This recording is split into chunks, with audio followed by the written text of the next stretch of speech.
هل تفتكر انك لو حققت شرط ال50% من اجر التسوية وحققت شرط ال25 سنة اشتراك اللي شرحناهم قبل كده، انك كده خلاص بقيت تستحق المعاش المبكر مباشرة؟ الاجابة الصادمة هي لا.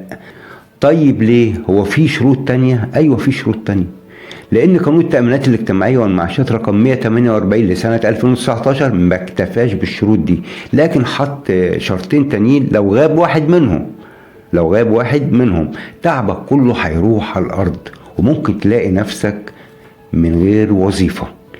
البند السادس من المادة 21 بيحط شرطين اجرائيين هما اللي فيهم الخلاصة واللي احنا هنشرحهم النهاردة. الشرط الاول تقديم طلب الصرف، وهنا لازم تفهم ان المعاش المبكر مش هينزل لك تلقائي اول ما تستقيل وبعد ما تنهي كافة اجراءاتك وتخرج من خدمتك وتصفي مديونياتك. لابد وحتما تتوجه بنفسك وتقدم طلب صرف المعاش المبكر للجهة المختصة، والا مش هتقبض مليم. الشرط الثاني وهو الاخطر وخلي بالك منه، وبنص على ايه؟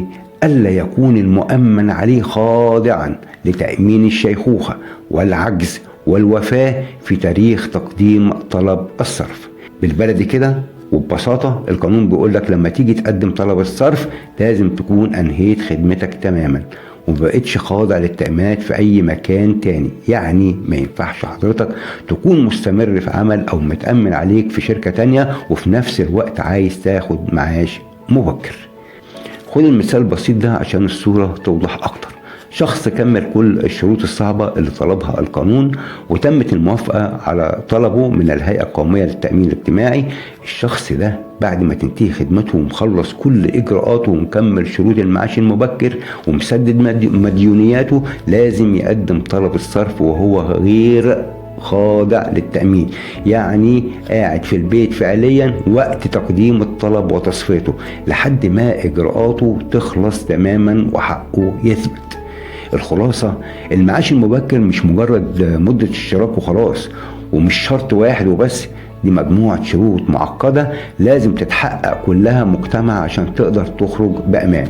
وبكده أعزائي نكون انتهينا تماما من فك شفرة المادة 21 من قانون التأمينات الجديد، وعرفنا كل حالات استحقاق المعاش وشروطه. إلى أن ألقاكم على خير، شاركوا الفيديو لتوعية كل صاحب حق وما تنسوش المتابعة عشان يوصل لكم كل جديد.